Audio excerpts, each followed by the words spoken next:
Bueno, un placer estar en mi casa, aunque haya estado ausente tanto tiempo. Un gusto verlos a todos. Seguramente vamos a ser redundantes a lo largo de esta sesión con las anteriores sobre los retos del periodismo y los problemas que enfrentamos, así es que entraríamos quizá en algunos matices, coincidiendo esencialmente con muchos de los temas que ya ha planteado Adela. Pero yo quisiera decir que quizá la peor tragedia que experimenta el periodismo en el mundo en este momento es algo que pone en riesgo incluso el sentido de la profesión y reside en la ruptura, en el quiebre del modelo de negocios que durante 200 años o casi hizo posible un periodismo que se presentaba como profesional. La lógica de comprar un periódico, de concentrarse por la noche en un noticiero de buena parte de la población, eso está roto desde hace 2 décadas, un proceso que arranca hace 2 décadas y hoy ha puesto prácticamente en la lona a las empresas periodísticas, que es finalmente el contexto donde ejercemos nuestra profesión, ¿no? La pregunta que cabe en este momento es incluso si puede existir para el futuro un modelo de negocio que asegure la existencia de un gremio profesional que se llame periodista, es decir, si hay una remuneración de parte de la comunidad para ejercer esta actividad en el futuro. Y eso es un absoluto quiebre de paradigma con respecto a lo que antes sucedía. Las evidencias están a la vista. Los periódicos donde nosotros nacimos, los que estamos sentados aquí profesionalmente, eran 2 veces, 3 veces el tamaño de lo que ahora tenemos. Nos tocó dirigir redacciones que eran absolutamente distinto a lo que existe ahora. Esto evidentemente es un fenómeno mundial. Sucede no solo en la prensa escrita, sino también en la radio y la televisión, en la porción que tiene que ver con la generación de noticias, ¿no? Y esto no tiene una salida fácil. Habría que explorar opciones frente al enorme embate que supone la generación de información y su circulación gratuita en las redes sociales, en los ámbitos digitales, ¿no? Un segundo tema, diría yo, bueno, con la reducción de las redacciones sucede también la caída de los presupuestos que están orientados a la generación de información.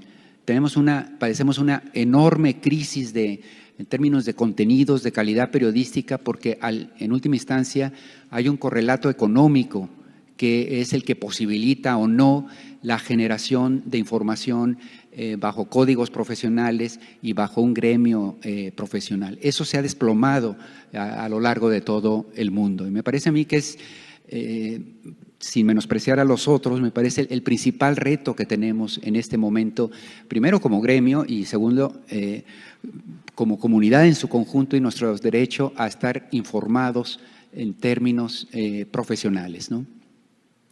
El segundo es el embate mismo de las redes sociales, ya avanzaba Adela el tema, y es que esta profusión de posibilidades de compartir información ha dado lugar a casi un nuevo lenguaje para transmitir datos, que están mucho más vinculados con una comunicación no profesional, con todos los vicios que ello significa.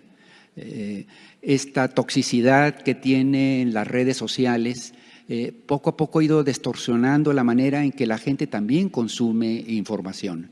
Es muchísimo más viral el insulto, la descalificación, que un reportaje, que una reflexión, que una opinión que intenta ser centrada, ¿no?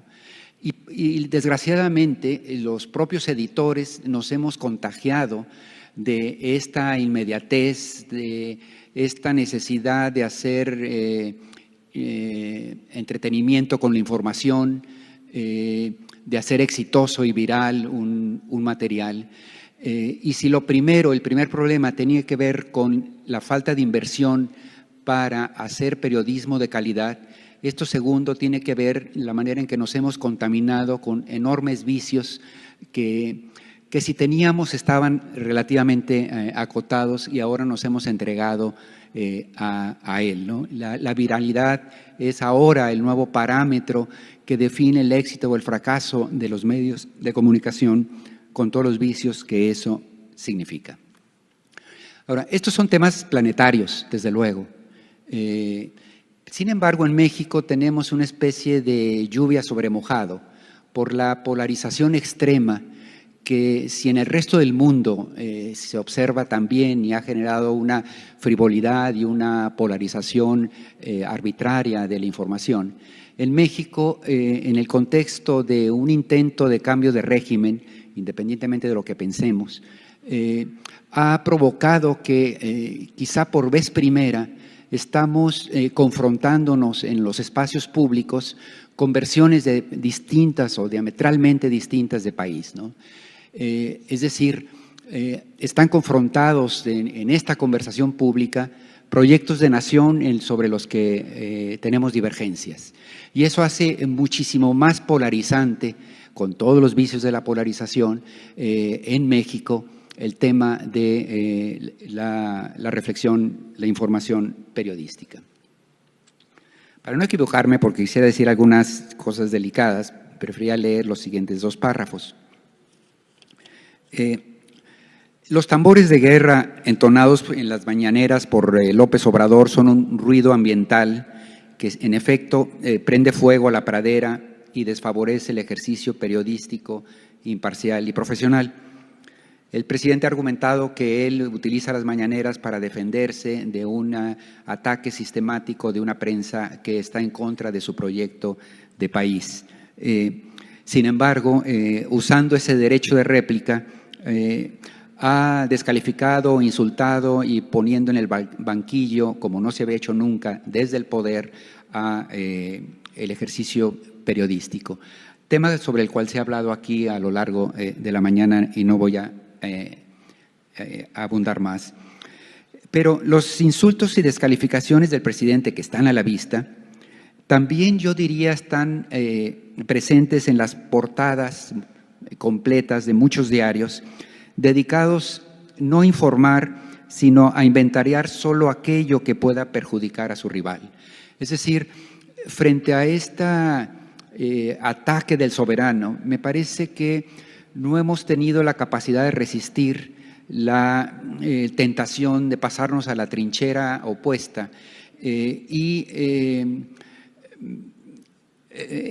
gran medida en esa imposibilidad de mantener la objetividad, y no hago un reclamo porque no es fácil ser cuestionado todos los días un medio o una serie de columnistas por el presidente y mantener la ecuanimidad, pero también es cierto que al final esto ha redundado en un ejercicio que también es partisano.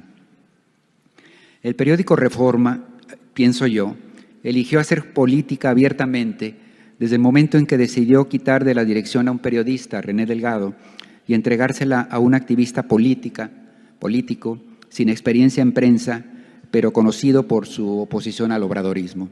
Juan Pardiñas, que por otro lado es amigo mío, a quien respeto mucho por otras razones, no necesariamente por sus tareas periodísticas.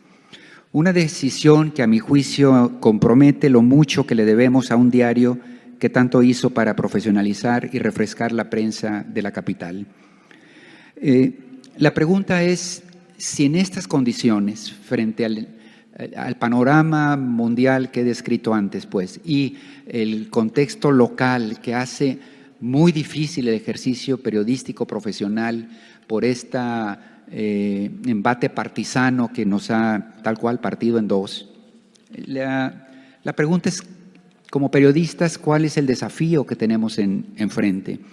Y a mí me parece que la única posibilidad es, en efecto, resistir la parcialidad del soberano, del presidente, del poder, que se dice fácil y no es sencillo, pero que si hay alguna salida, esta pasaría por recuperar los propósitos, los códigos profesionales que nos llevarían a intentar construir esa conversación. Es decir, evidentemente tenemos visiones de país distintas, pero estamos en una nave conjunta y tenemos que llegar a posibilidades por lo menos de escuchar a la contraparte y ver en dónde encontrar algunas coincidencias.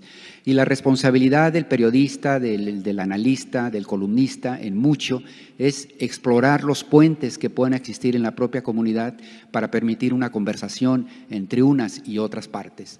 En la medida en que los periodistas nos convirtamos en militantes políticos, dedicados a hacer un inventario de todo aquello que demuestra la satanización, la perfidia del poder, me parece que estamos rehuyendo esa posibilidad de construir desde el periodismo espacios de conversación, de confluencia, para tratar de entendernos, aunque seamos distintos. Bueno, para abrir boca quería empezar por ahí. Muchas gracias, Jorge.